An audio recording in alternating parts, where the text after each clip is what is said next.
പ്രിയമുള്ള സഹോദരങ്ങളെ, ഇന്നേ ദിവസം ഫാമിലി കൗൺസിലിങ്ങിലൂടെ നാം നീങ്ങുമ്പോൾ കുട്ടികളോട് ബന്ധപ്പെട്ട് മാതാപിതാക്കൾ ശ്രദ്ധിക്കേണ്ട ചില കാര്യങ്ങൾ കൂടി അച്ഛൻ അവതരിപ്പിക്കുകയാണ്. പ്രധാനമായിട്ടും കൂട്ടുകൂടാൻ, മറ്റു കുട്ടികളുമായിട്ട് സഹകരിക്കുവാനൊക്കെ കുട്ടികൾക്ക് പ്രോത്സാഹനം കൊടുക്കണം. എൻ്റെ കുഞ്ഞ് ആരോടും മിണ്ടരുത്, വീട്ടിൽ നിന്ന് പോയാൽ നേരെ സ്കൂളിൽ ചെന്ന് പഠിക്കുക, തിരിച്ചു പോരണം, എന്നിങ്ങനെയുള്ള നിർദ്ദേശങ്ങൾ ആവശ്യമില്ല. നമ്മൾ സമൂഹവുമായിട്ട് ബന്ധപ്പെടാനായിട്ട് അവർക്ക് അവസരമുണ്ടാക്കി കൊടുക്കണം. അങ്ങനെയാണ് അവരുടെ ജീവിതത്തിൽ വളർച്ചയുണ്ടാകുന്നത് എന്നുള്ളതാണ് അച്ഛൻ പറഞ്ഞു വരുന്നത്. അപ്പോൾ നമുക്കൊരു പേടിയുണ്ടാകും, മോശമായ കൂട്ടുകെട്ടിലൊക്കെ ചെന്ന് വീണാൽ എങ്ങനെയാച്ചോ എന്നുള്ള പ്രശ്നമുണ്ടാകും, എനിക്കറിയാം. അതിനെപ്പറ്റി ഭയപ്പെടേണ്ടെന്നാണ് ഞാൻ പറയുന്നത്. കാരണം കുട്ടികൾ മാതാപിതാക്കളുടെ മാതൃകയാണ് ആദ്യമായി അനുകരിക്കുന്നത്. അത് വളരെ വലുതാണ്. അതുകൊണ്ട് നമ്മുടെ വീട്ടിലെ പെരുമാറ്റങ്ങൾ വളരെ നന്നായിരിക്കണം എന്നുള്ളത് ഞാൻ ഇൻസിസ്റ്റ് ചെയ്യുന്നു. മത്തായിയുടെ സുവിശേഷം 11:29 ഈശോ പറയുന്നുണ്ട് ശിഷ്യരോട്, നിങ്ങൾ എന്നെ കണ്ട് പഠിക്കുവിൻ. ഇത് ഓരോ അപ്പനും അമ്മയും മക്കളോട് പറയാൻ കഴിയണം. മാതാപിതാക്കളെ ഒന്ന് വിലയിരുത്തണം തങ്ങളുടെ ജീവിതത്തെ. എന്നെപ്പോലെ എൻ്റെ മകൻ, എന്നെപ്പോലെ എൻ്റെ മോളായി തീരണമെന്ന് ആഗ്രഹിക്കുകയും നമ്മുടെ പെരുമാറ്റം അതായിരിക്കുകയും ചെയ്യണം. അത് വളരെ ശ്രദ്ധിക്കേണ്ട ഒരു കാര്യമാണ്. അപ്പോൾ അങ്ങനെയുള്ള ഒരു അപ്പൻ്റെ, അമ്മയുടെ മോള് കൂട്ടുകെട്ട്, മോശമായ കൂട്ടുകെട്ട് വന്നാലൊന്നും അവിടെ വീണുപോകാൻ സാധ്യതയില്ല. അതുകൊണ്ട് അവരെ ഒരു ബന്ധപ്പെടലും ഇല്ലാതെ വളർത്തിക്കൊണ്ട് വരുന്നതല്ല നല്ലതെന്ന് പറയാൻ ഞാൻ ആഗ്രഹിക്കുകയാണ്. പക്ഷേ ഇവിടെ ഒരു കാര്യം ശ്രദ്ധിക്കണം, മാതാപിതാക്കൾ തമ്മിൽ നല്ല യോജിപ്പുണ്ടാവണം. നിങ്ങൾ വിചാരിക്കും കുട്ടികളുടെ മുമ്പ് വെച്ച് ഞങ്ങളങ്ങനെ വഴക്കൊന്നും പിടിക്കാറില്ല, ചിലർ പറയും. നിങ്ങൾ കുട്ടികളുടെ മുമ്പ് വെച്ച് വഴക്ക് പിടിക്കുന്നുണ്ടെന്ന് അല്ല പ്രശ്നം. നിങ്ങളിലുള്ള ഭിന്നതകൾ, ഇഷ്ടക്കേടുകളൊക്കെ അവർ തൊട്ടറിയുന്നവർ. കുട്ടികൾ വളരെ സെൻസിറ്റീവാണ്, അത് നമ്മൾ പ്രത്യേകം മനസ്സിലാക്കണം. വളരെ നന്നായിട്ട് ഒബ്സർവ് ചെയ്യുന്നുണ്ട് അവർ. അത് നിങ്ങളുടെ ചെറിയ ഇഷ്ടക്കേട് പോലും അവരെ പെട്ടെന്ന് ബാധിക്കുന്നതാണ് എന്ന് നിങ്ങൾ അറിഞ്ഞിരിക്കേണ്ടതുണ്ട്. അതുകൊണ്ട് ആ കാര്യം ശ്രദ്ധിക്കുക. ഏത് കാര്യങ്ങൾ കുട്ടിയെ കൊണ്ട് ചെയ്യിക്കണം, ചെയ്യാതിരിക്കണം, എന്ത് ശിക്ഷ കൊടുക്കണം, ഏത് ലെവലിലത് കൊടുക്കണം എന്നിങ്ങനെയുള്ള കാര്യങ്ങൾ നിങ്ങൾ തമ്മിൽ നല്ല ധാരണ വേണം. ഒരാൾ ശിക്ഷിക്കണമെന്ന് ആഗ്രഹിക്കും, മറ്റൊരാളത് വേണ്ട എന്ന് പറയുന്നു, അത് അപകടമാണ്. അത് നിങ്ങൾ തമ്മിൽ ആ ഒരു അണ്ടർസ്റ്റാൻഡിങ് വളരെ പ്രധാനപ്പെട്ടതാണെന്ന് അച്ഛന് ഓർമ്മിപ്പിക്കുകയാണ്. പക്ഷേ രണ്ടുപേരും കൂടെ ശിക്ഷിക്കാൻ ഒരുങ്ങരുത്. ഒരാൾ ശിക്ഷിക്കുമ്പോൾ മറ്റൊരാൾ മാറി നിൽക്കണം. അതെന്തിനാണെന്ന് ചോദിച്ചാൽ ഒരു കുട്ടിക്കൊരു ആശ്രയം. ഒരാൾ വഴക്ക് പറയും, മറ്റൊരാളിലെ എതിര് പറയേണ്ട ആവശ്യമില്ല, പക്ഷേ ഒരു അണ്ടർസ്റ്റാൻഡിങ് കൊടുക്കാൻ വേണ്ടി മാറി നിൽക്കണം. രണ്ടുപേരും കൂടെ ശിക്ഷിക്കാൻ തുനിയരുത്. കുട്ടിക്ക് ആശ്വാസ സങ്കേതമായിട്ട് ഒരാൾ പ്രവർത്തിക്കണം. അതേസമയം ഒരാൾ ശിക്ഷിക്കും, മറ്റേയാളത് തടസ്സപ്പെടുത്താൻ തുനിയരുത്. നിങ്ങൾ എന്നെ കാണിക്കുന്നത്, അല്ലെ നീ എന്നെ കാണിക്കുന്നത് പറഞ്ഞ് ബഹളം വെക്കരുത്. ഒരു സപ്പോർട്ടിംഗ് ആയിട്ട് കുട്ടിക്ക് വേണ്ടി നിൽക്കുകയും വേണം. അതുകൂടെ ഞാൻ സൂചിപ്പിക്കുകയാണ്. അപ്പം ഇങ്ങനെയുള്ള കാര്യങ്ങൾ നമ്മളൊന്ന് ശ്രദ്ധിച്ചാൽ നമ്മുടെ കുട്ടികളുടെ പരിശീലനം ഏറെ ഭംഗിയായി പോകും എന്ന് സ്നേഹപൂർവ്വം ഓർമ്മിപ്പിച്ചുകൊണ്ട് നമ്മുടെ ഇന്നത്തെ കത്തുകളിലേക്ക് നമ്മൾ കിടക്കുകയാണ്. ഇന്നത്തെ ആദ്യത്തെ കത്ത് ആരുടേതാണ്? ചങ്ങനാശ്ശേരിയിൽ നിന്നും ലിസിയുടെ കത്താണ്. ലിസി. പ്രിയ ബഹുമാനപ്പെട്ട അച്ഛ, എനിക്കിപ്പോൾ 50 വയസ്സ് പ്രായമുണ്ട്. ഞാനൊരു ടീച്ചറാണ്. എൻ്റെ ഭർത്താവിന് 52 വയസ്സുണ്ട്. ഞങ്ങൾക്ക് മക്കളില്ല. ആദ്യത്തെ ഒരു കുട്ടി അബോർഷനായിപ്പോയി. പിന്നീട് കുട്ടികളെ ലഭിച്ചിട്ടില്ല. പിന്നീട് ഒരു കുട്ടി ഉണ്ടാകുവാൻ അദ്ദേഹം ആഗ്രഹിക്കുന്നില്ല എന്ന് എനിക്ക് തോന്നുന്നു. ഒരു ദിവസം ഞാൻ ഗർഭിണിയാണോ എന്നൊരു സംശയം സൂചിപ്പിച്ചപ്പോൾ അദ്ദേഹം വളരെ അസ്വസ്ഥനായി. പിന്നീട് ഇല്ല എന്ന് ബോധ്യപ്പെട്ടപ്പോൾ സന്തോഷവുമായി. അച്ഛാ, എനിക്കൊരു സംശയം. ആദ്യത്തെ ഗർഭം അലസിപ്പോയപ്പോൾ ഡോക്ടർ രഹസ്യമായി അദ്ദേഹത്തോട് എന്തോ പറയുന്നത് ഞാൻ ശ്രദ്ധിച്ചിരുന്നു. അത് എന്താണ് എന്ന് എന്നോട് പറഞ്ഞിരുന്നില്ല. ഞാൻ കണ്ട ഒരു പ്രത്യേകത, ഒരു കുഞ്ഞിനെ വേണമെന്ന് ആഗ്രഹിച്ചുകൊണ്ടുള്ള യാതൊരു ഇടപെടലുകളും അദ്ദേഹത്തിനുണ്ടാകുന്നില്ല. മദ്യപാനമോ മറ്റു ദുശീലങ്ങളോ ഒന്നും അദ്ദേഹത്തിനില്ല. എന്നാൽ എന്നെ ഉപദ്രവിക്കുകയോ വിഷമിപ്പിക്കുകയോ ഇതുവരെ ചെയ്തിട്ടില്ല. എന്നാൽ എൻ്റെ വീട്ടുകാരോടോ ബന്ധുക്കളോടോ അദ്ദേഹത്തിൻ്റെ വീട്ടുകാരോടോ യാതൊരു ബന്ധവുമില്ല. ഏതെങ്കിലും പരിപാടിക്ക് ക്ഷണിച്ചാൽ പോകുന്ന രീതിയില്ല. ഒരു ഒറ്റപ്പെട്ട ജീവിതമാണ്. എന്നാൽ ആരോടും വഴക്കിന് പോവുകയില്ല. അതുകൊണ്ട് തന്നെ ചിലർ ഇങ്ങോട്ട് വന്ന് വഴക്കുണ്ടാകാറുണ്ട്. എനിക്ക് എല്ലാ ബന്ധങ്ങളും പുലർത്തി പോകണമെന്ന് ആഗ്രഹമുള്ള ആളാണ്. അച്ഛനാവശ്യമായ പരിഹാരം നിർദ്ദേശിക്കണമേ. തീർച്ചയായിട്ടും ലിസിയെ ഞാൻ മനസ്സിലാക്കുന്നു. എങ്കിലും അദ്ദേഹത്തിന് ജോലിയില്ല എന്നതൊരു ചെറിയ പ്രശ്നമായിട്ടാണ് ഞാനിവിടെ കാണുന്നത്. ചെറിയൊരു കോംപ്ലക്സ് ഉണ്ടോ എന്ന് ഒരു തോന്നൽ കത്ത് വായിച്ചു മനസ്സിലായതാണ് കേട്ടോ, എനിക്കുണ്ട്. കാരണം വലിയ സോഷ്യൽ കോണ്ടാക്റ്റ് അദ്ദേഹം ആഗ്രഹിക്കുന്നില്ല എന്നും കത്തിനകത്ത് വരികയുണ്ടായി. അപ്പോൾ ഇതൊക്കെ ഒരു പക്ഷേ അങ്ങനെ ഒരു ചിന്ത ഉള്ളതുകൊണ്ടാകാം. മറ്റു കാര്യങ്ങളിലെല്ലാം അദ്ദേഹം നല്ലയാളായതിൽ വാസ്തവത്തിൽ ലിസി നമുക്ക് ദൈവത്തിന് നന്ദി പറയാം. കാരണം വലിയ ദുശ്ശീലമൊന്നുമില്ല എന്നുള്ളത് എനിക്കൊത്തിരി സന്തോഷമായി. പിന്നെ ടീച്ചർ സംശയിച്ചതുപോലെ തന്നെയാണ് എനിക്കും തോന്നുന്നത്. ഒരുപക്ഷെ ഡോക്ടർ രഹസ്യമായിട്ട് ഇനി ഗർഭം ധരിച്ചാൽ പ്രശ്നം എന്ന് ഒരുപക്ഷെ പറഞ്ഞു കാണുമായിരിക്കും. ഞാൻ ആ കത്തിൽ മനസ്സിലാക്കുന്നത് അങ്ങനെയാണ്. അതിനെന്തെങ്കിലും ഉണ്ടായിരിക്കും. പക്ഷേ തുറന്ന് പറയുന്നതായിരുന്നു നല്ലത്. ഭർത്താവിൻ്റെ ഭാഗത്ത് നിന്ന് തുറന്ന് പറഞ്ഞിരുന്നെങ്കിൽ വളരെ ഒരു അണ്ടർസ്റ്റാൻഡിങ് ഉണ്ടായിന്. അത് ഇല്ലാതെ വന്നു എന്നുള്ളത് ഞാൻ സമ്മതിക്കുകയാണ്. 1 കൊരിന്ത്യർ 11:11 തിരുവചനം പറയുന്നുണ്ട്, കർത്താവിൽ പുരുഷനും സ്ത്രീയും ആശ്രയിച്ചാണ് നിലകൊള്ളുന്നത്. രണ്ടും രണ്ടല്ല, ഒന്ന്. അവർക്ക് അവിടെ തമ്മിൽ ഒരു രഹസ്യവും ആവശ്യമില്ല. ഒരുപക്ഷേ ഭാര്യയ്ക്ക് സങ്കടം ഉണ്ടാകുന്നൊക്കെ വിചാരിച്ചായിരിക്കും ഞാൻ മനസ്സിലാക്കുന്നെങ്കിലും ഇല്ല. അങ്ങനെയുള്ള കാര്യങ്ങളെല്ലാം തുറന്ന് പറഞ്ഞ് ഒരു തുറന്ന പുസ്തകമായിട്ട് മാറണം എന്നതാണ് എനിക്ക് പറയാനുള്ളത്. സഭാപ്രസംഗകൻ 4:9 മുതൽ 12 വരെ വാക്യങ്ങളിൽ പറയുന്ന അതിന് നമുക്കെല്ലാം അറിയാം, മുപ്പിരിച്ചരട് വേഗം പൊട്ടുകയില്ല. അത് എപ്പോഴും അത് പൂർണ്ണതയായിരിക്കണം. ഭാര്യയും ഭർത്താവും ദൈവവും കൂടെ ഒന്നു ചേർന്ന് അവിടെ യാതൊരു മറവിയില്ലാത്തൊരു ജീവിതം, അതാണ് ദൈവം അനുഗ്രഹിക്കുന്നത് എന്ന് പ്രത്യേകം ഓർക്കുക. ഈയൊക്കെ ഒത്തിരി വേണം. എല്ലാം ഒന്ന് തുറന്ന് പറയുന്നതാണ് നല്ലത്. ഇനി എൻ്റെ ഒരു ചിന്ത ഞാൻ പറയട്ടെ, ലിസിക്ക് അത് ചോദിക്കാം. എന്നതാ ഡോക്ടർ എന്ന് പറഞ്ഞത് എന്നോട് പറയാം. എനിക്കൊരു ബുദ്ധിമുട്ടൊന്നുമില്ല, എന്തോ ആയിക്കോട്ടെ എന്ന് പറഞ്ഞേ എന്ന് പറഞ്ഞ് പതുക്കെ പ്രേരിപ്പിച്ച് ചോദിച്ചാലും കുഴപ്പമൊന്നുമില്ല. സ്നേഹപൂർവ്വം അതിനായിട്ട് ഒന്ന് പറയിപ്പിക്കുന്നത് വളരെ നല്ലതാണെന്നാണ് എൻ്റെ ഒരു അഭിപ്രായം. അങ്ങനെ തീർച്ചയായിട്ടും ഞങ്ങൾ പ്രാർത്ഥിച്ചു കൊള്ളാം കാര്യങ്ങൾ ഭംഗിയാകാനായിട്ട്. എന്താണ് ഇതേപ്പറ്റി മേഴ്സിക്ക് പറയാനുള്ളത്? ജീവിത പങ്കാളിയിൽ നിന്നൊരു സ്ത്രീ തീർച്ചയായിട്ടും ആഗ്രഹിക്കുന്നത് എല്ലാ വിധത്തിലുള്ള സ്നേഹം എന്ന് പറയുന്നത്, പ്രത്യേകിച്ച് ഒരു കുഞ്ഞിന് ലഭിച്ചു കഴിയുമ്പോൾ അവരുടെ ആ സ്നേഹം വർദ്ധിക്കുകയാണ്. അപ്പോൾ ആ ഒരു കാര്യത്തിൽ ഒരമ്മയായി തീരാൻ സാധിക്കുന്നില്ല എന്നുള്ളൊരു വേദന ലിസിക്കുണ്ട്. അങ്ങനെ ഒരു അവസ്ഥയിൽ ഇങ്ങനെ ഈ മകളെ രക്ഷിക്കണം, അല്ലെങ്കിൽ ഭാര്യയെ അതിൽ നിന്നും മോചിപ്പിക്കണമെന്നുള്ള ഒരു ആഗ്രഹം അദ്ദേഹത്തിൻ്റെ ഭാഗത്തുനിന്ന് വരാത്തത് എന്തുകൊണ്ട് എന്ന് ഞാൻ ചിന്തിക്കുന്നത്, അദ്ദേഹത്തിന് ജോലിയില്ലായ്മ മാത്രമേ ആയിരിക്കില്ല. എന്തെങ്കിലും അച്ഛൻ പറഞ്ഞതുപോലെ ഡോക്ടേഴ്സ് എന്തെങ്കിലും കാര്യമായ ഒരു കാര്യം പറഞ്ഞ് അദ്ദേഹത്തെ ധരിപ്പിച്ചിട്ടുണ്ടായിരിക്കാം. അപ്പോൾ അതിൻ്റെ ഒരു ഭയം അല്ലെങ്കിൽ അതിൻ്റെ ഒരു വിചാരം ഉള്ളിൽ കിടക്കുന്നത് കൊണ്ടായിരിക്കാം കുട്ടികൾ വേണ്ട എന്ന് അദ്ദേഹം ആഗ്രഹിക്കുന്നത്. ഒരുപക്ഷെ നമ്മൾ ചിന്തിച്ചു പോകുന്നു. പിന്നെ ഇവർക്ക് തമ്മിൽ ഒരു ഫാമിലി കൗൺസിലിങ്ങിന് രണ്ടുപേരും കൂടെ ഒന്നിച്ചു പോയിരുന്ന ഒരു കൗൺസിലിംഗ്, തുറന്ന ഒരു സംസാരം. ഇപ്പം ഭാര്യ ചോദിച്ചാൽ ഭർത്താവ് തുറന്ന് സംസാരിക്കണമെന്നില്ല. അപ്പോൾ അവരെ ഒരു കൗൺസിലർ എടുത്ത് വിട്ട് രണ്ടുപേരും കൂടെ സംസാരിക്കുകയോ അതിൽ എന്താണ് ഇതിനകത്തുള്ള കാര്യം എന്നൊന്ന് വ്യക്തമാക്കുന്നത് ഒത്തിരി നല്ലതായിരിക്കും. പിന്നെ ഇദ്ദേഹത്തിന് ഒത്തിരി നന്മകൾ ഭാര്യ പറയുന്നുണ്ട്. അദ്ദേഹത്തിന് ദുശീലങ്ങളൊന്നുമില്ല, അങ്ങനെയുള്ള പ്ലസ് പോയിന്റ് ധാരാളം, അതൊരു നല്ല കാര്യമായിട്ട് പറയുന്നുണ്ട്. പിന്നെ ഈ ഒരു കാര്യത്തിൽ എന്താണ് എന്നുള്ളത് വ്യക്തമാക്കുവാനായിട്ട് അത് ഭാര്യയ്ക്കും ഒത്തിരി നല്ലതായിരിക്കും, സമാധാനം കിട്ടുന്നതായിരിക്കും അതൊന്ന് തുറന്ന് പറയുകയാണെങ്കിൽ. അപ്പോൾ ആ ഒരു തുറവിക്ക് ഒന്നുകിൽ വികാരിയച്ഛൻ്റെ അടുത്ത് ഇവർ രണ്ടുപേരും കൂടെ ചെന്ന് ഇത് സംസാരിക്കുക, അല്ലെങ്കിൽ ആരെയെങ്കിലും ഒരു കൗൺസിലേഴ്സിനെ ആരെയെങ്കിലും കണ്ടെത്തി ഇതൊന്ന് സംസാരിക്കുന്നത് നല്ലതായിരിക്കും. പിന്നെ തിമോത്തിയോസിൻ്റെ ലേഖനത്തിലെ 1 തിമോത്തിയോസ് 5:8, ഒരുവൻ തൻ്റെ സ്വന്തക്കാരുടെയും പ്രത്യേകിച്ച് തൻ്റെ കുടുംബത്തിൻ്റെയും ആവശ്യങ്ങൾ നിറവേറ്റുന്നില്ലെങ്കിൽ അവൻ വിശ്വാസം ത്യജിച്ചവനും അവിശ്വാസിയേക്കാൾ ഹീനനുമാണ്. അപ്പോൾ ആ ഒരു അവസ്ഥയിലേക്ക് ഈ മനുഷ്യൻ വരാൻ പാടില്ല. ഇത് ഈ വ്യക്തി കേൾക്കുന്നുമില്ല, ഈ വ്യക്തിയുടേതല്ല ഈ എഴുത്ത്. അപ്പോൾ അതുകൊണ്ട് തന്നെ ഇങ്ങനെ ആർക്കെങ്കിലും ഈ അവസ്ഥയിൽ ഉണ്ടെങ്കിൽ അവർക്കും ഒരു നല്ല പ്രചോദനം കിട്ടട്ടെ എന്ന് ഞാൻ പ്രത്യേകമായിട്ട് ഈ കത്തിലൂടെ പറയുന്ന ലിസിയിലൂടെ കാര്യത്തിലൂടെ ഞങ്ങൾ പറയുന്നു.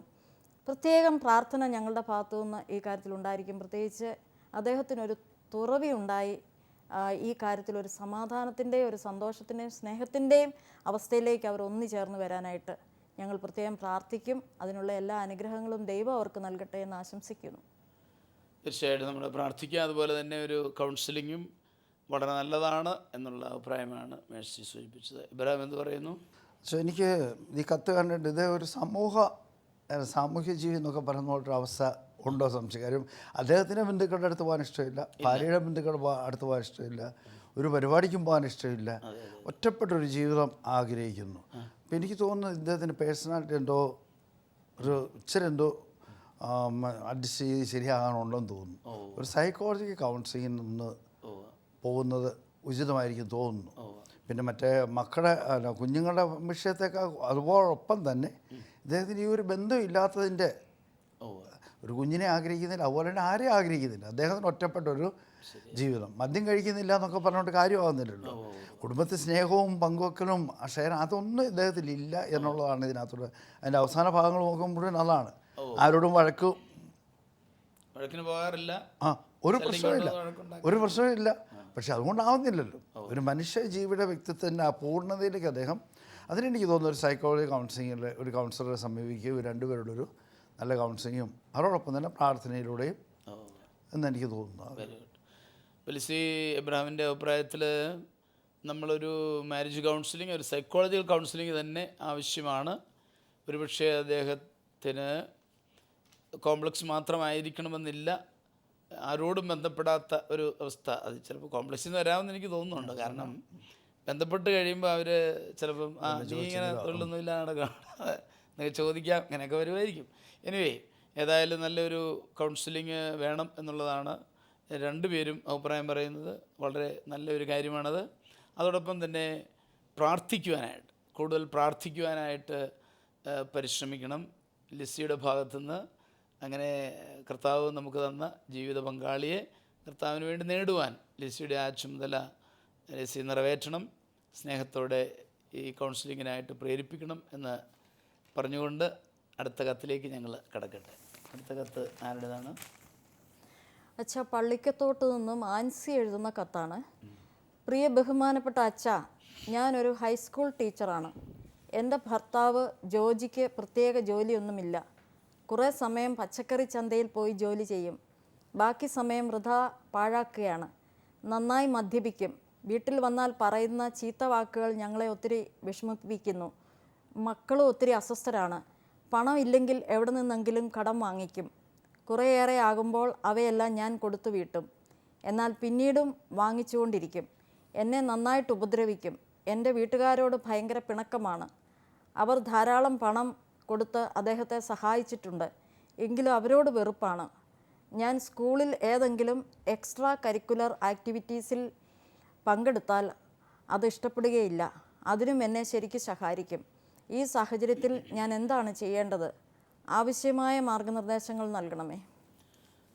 തീർച്ചയായിട്ടും ഇന്ന് രണ്ട് കത്തുകളും ടീച്ചേഴ്സിൻ്റെയാണ്. ഇത് ആൻസിയാണ്. ആൻസിയെ ഞാൻ മനസ്സിലാക്കുന്ന ഇവിടെയും കുറച്ചൊക്കെ കോംപ്ലക്സ് ഉണ്ടാകാം എന്ന് തന്നെയാണ് എൻ്റെ ചിന്ത. കാരണം കാര്യമായിട്ട് ജോലി ഭർത്താവിന് ഇല്ല എന്നുള്ളത് പ്രത്യേകം എടുത്ത് പറയുന്നുണ്ട്. ഏതായാലും മദ്യപാനം ഒന്നിനും പരിഹാരമല്ല. മദ്യപിച്ചതുകൊണ്ട് യാതൊരു കാര്യവും സംഭവിക്കില്ലെന്ന് നമുക്കെല്ലാം അറിയാം. അത് പാപമാണ്. റോമ 13:13 പറയുന്നത് പോലെ അത് അന്ധകാരത്തിൻ്റെ പ്രവൃത്തിയാണ്. പിന്നെ മറ്റൊരു കാര്യം പ്രധാനമായിട്ടുള്ളത്, കടം വാങ്ങിച്ച് നശിക്കുന്ന ഒത്തിരി മനുഷ്യരുണ്ട്. ഞാനത് അദ്ദേഹത്തിൻ്റെ ഭർത്താവിന് വേണ്ടി മാത്രം പറയുകയല്ല, ഒത്തിരി ആളുകൾക്ക് അങ്ങനെ ഒരു ഹോബിയായിട്ട് മാറിയിട്ടുണ്ട്. ഇതെന്താടോ ഇങ്ങനെ കടം മേടിക്കുന്നത് ചോദിച്ചാൽ അതെങ്ങനെയാണ് ഭാരത സർക്കാർ മേടിക്കുന്നില്ലേ, കേരള സർക്കാർ മേടിക്കുന്നില്ലേ എന്നൊക്കെ ചോദിച്ച് എക്സ്ക്യൂസ് പറയുകയാണ്. എല്ലാവരും കടം മേടിക്കുന്നുണ്ട്, അപ്പോൾ ഞാനും കടം മേടിച്ചേക്കുവാണ്. ഇങ്ങനെയൊക്കെയുള്ള ഒരു ചിന്ത ശരിയായ ഒരു കാര്യമല്ല എന്നാണ് എനിക്ക് പറയാനുള്ളത്. കടം വാങ്ങിക്കുക എന്ന് പറഞ്ഞാൽ വലിയൊരു ഉത്തരവാദിത്വം തലയിലേക്ക് കയറ്റുകയാണ്. പ്രഭാഷകൻ 29:2-7 വരെ വാക്യങ്ങൾ പറയുന്നത് നമുക്കറിയാം. കടം വാങ്ങിയാൽ സമയത്ത് തിരിച്ചു കൊടുക്കണം. അതൊരു വലിയ ചുമതലയാണ്. ചിലർ വീട് കിട്ടിയ നിധി പോലെ കടത്തെ കരുതുന്നവരുണ്ട് എന്നും തിരുവചനോട് പറയുകയാണ്.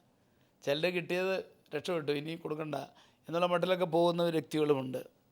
അത് തീർച്ചയായിട്ടും ശരിയല്ല. അത് ദൈവത്തിൻ്റെ ഒരു മുമ്പാകെ വലിയ തെറ്റാണെന്ന് തിരുവചനം നമ്മെ അനുസ്മരിപ്പിക്കുന്നു. പിന്നെ ഭാര്യ ഇവിടെ ഉപദ്രവിക്കുന്നുണ്ട്, അത് തീർച്ചയായിട്ടും തെറ്റാണ്, ഞാൻ പറയേണ്ടതില്ല.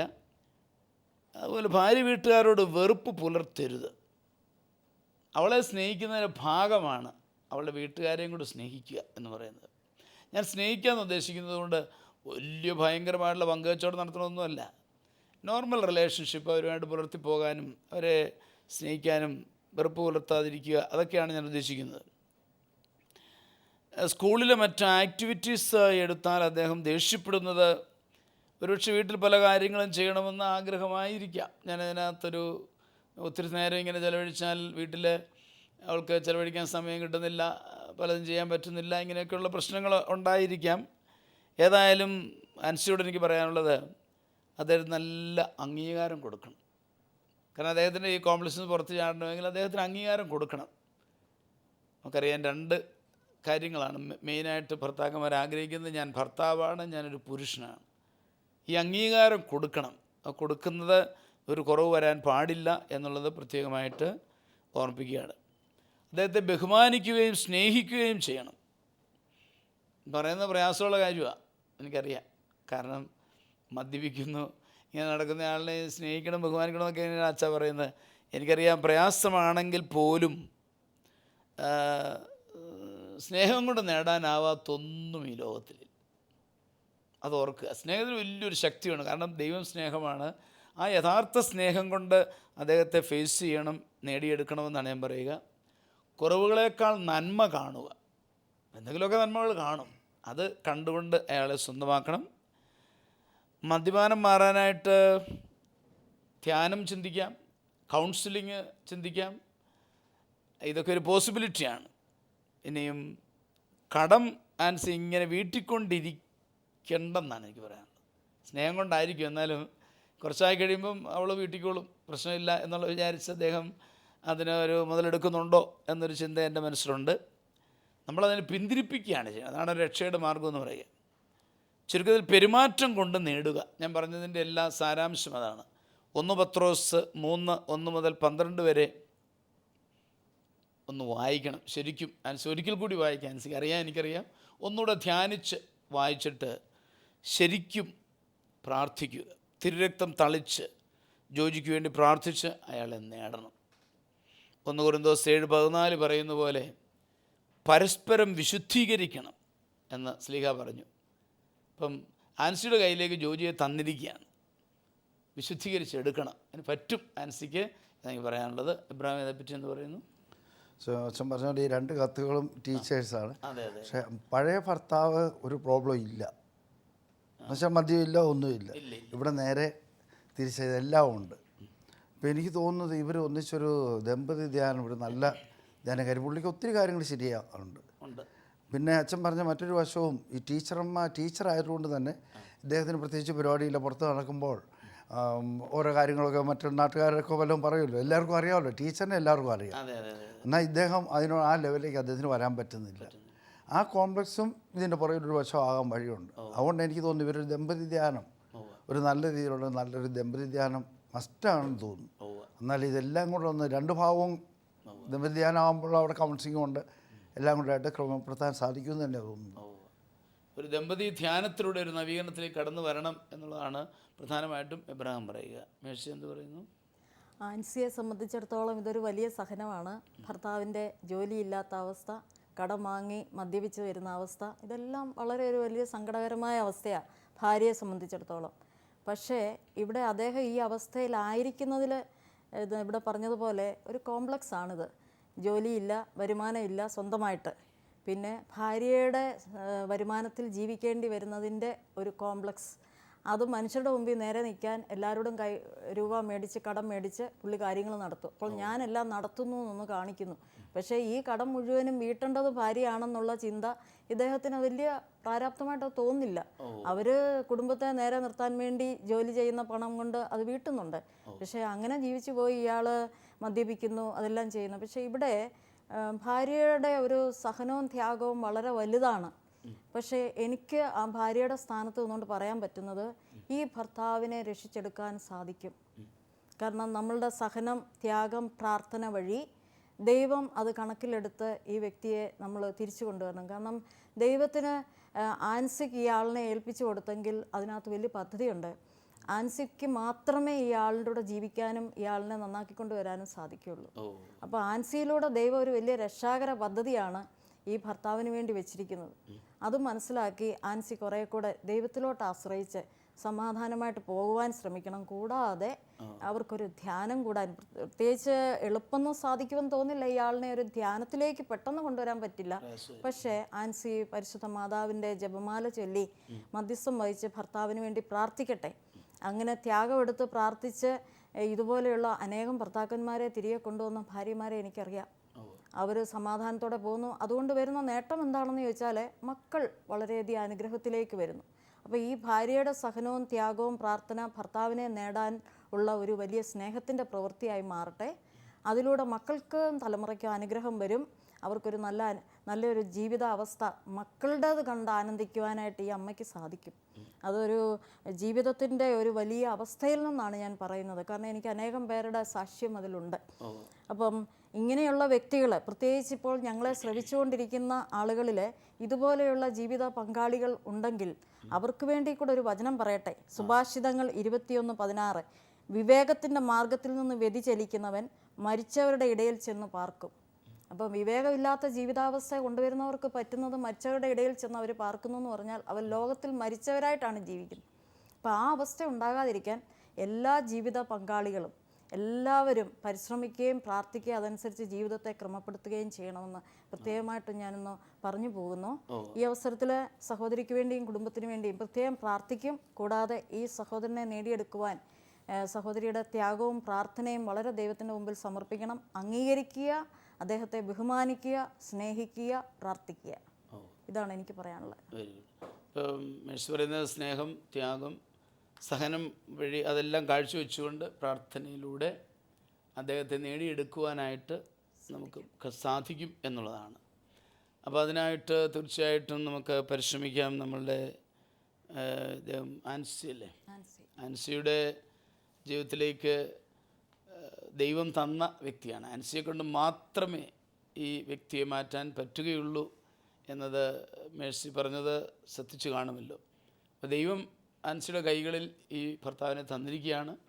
അതുകൊണ്ട് നമ്മളതൊരു വെല്ലുവിളിയായിട്ട് സ്വീകരിച്ചുകൊണ്ട് ഈ ഭർത്താവിനെ കൂടുതൽ നല്ല അനുഭവത്തിലേക്ക് വളർത്തുവാനും നമ്മുടെ പ്രാർത്ഥന വഴിയായി, പെരുമാറ്റം വഴിയായി നേടിയെടുക്കുവാനും കഴിയണം. അങ്ങനെ നേടുമ്പോൾ പതുക്കെ ധ്യാനത്തിലേക്ക്, ഇബ്രാഹിം പറഞ്ഞതുപോലെ ദമ്പതി ധ്യാനത്തിലേക്ക് നയിച്ച് കൂടുതൽ നവീകരിക്കപ്പെട്ടൊരു ജീവിതം നയിക്കുവാൻ സാധിക്കും. പ്രതീക്ഷയോടുകൂടി, വിഷമിക്കാതെ പ്രതീക്ഷയോടുകൂടി അതിനായിട്ട് പ്രാർത്ഥിക്കുകയും പരിശ്രമിക്കുകയും ചെയ്യണമെന്നാണ് ആൻസിയോട് പറയാനുള്ളത്. ഞങ്ങൾ തീർച്ചയായിട്ടും നിങ്ങൾക്ക് വേണ്ടി പ്രാർത്ഥിക്കുന്നതാണ്. നല്ല ഈശോയെ, ഇന്ന് ഞങ്ങൾ പ്രത്യേകമായിട്ടും 2 അധ്യാപകരെ, ടീച്ചേഴ്സിനെ അങ്ങയുടെ മുമ്പിൽ സമർപ്പിക്കുന്നു. ലിസിയെയും ആൻസിയെയും കർത്താവെ അങ്ങ് കാണുന്നുണ്ടല്ലോ. അവർ 2 കുടുംബങ്ങളെയും ഞങ്ങൾ സമർപ്പിക്കുകയാണ്. അവരുടെ ജീവിതത്തിലെ ബുദ്ധിമുട്ടുകളും പ്രയാസങ്ങളും അറിയുന്നു. അങ്ങ് ഈ നിമിഷം തന്നെ അവരുടെ കുടുംബങ്ങളിലേക്ക് കടന്നു ചെല്ലണമേ. അങ്ങയുടെ വലിയ കൃപാവരം ആ കുടുംബങ്ങൾ നിറയ്ക്കണമേ. പ്രത്യേകിച്ചും ഭർത്താക്കന്മാരെ പ്രത്യേകമായി സ്പർശിക്കണമേ. ഭാര്യയും ഭർത്താവിനെയും അവരെ അനുഗ്രഹിക്കണമേ. അങ്ങനെ ആ കുടുംബത്തെ അങ്ങയുടെ രക്ഷണീയമായ അനുഭവത്തിലേക്ക് കൂട്ടിക്കൊണ്ടുവരുവാൻ ഇടയാവണമേ. ഈശോയെ, അടമലിമായ തിരുരക്തം അവരുടെ മേൽ തളിച്ച് ആ കുടുംബങ്ങളെ അങ്ങ് നേടിയെടുക്കണമേ, വിശുദ്ധീകരിക്കണമേ. പിതാവും പുത്രനും പരിശുദ്ധാത്മാവുമായ സർവേശ്വര എന്നേക്കും ആമേൻ. ഈ പ്രോഗ്രാമിലേക്ക് കത്തുകളും അഭിപ്രായങ്ങളും അയക്കേണ്ട വിലാസം: to the producer, family counselling, Shalom television, Peruvannamuzhi PO, Kozhikode 673-528. Email info@shalomtelevision.com.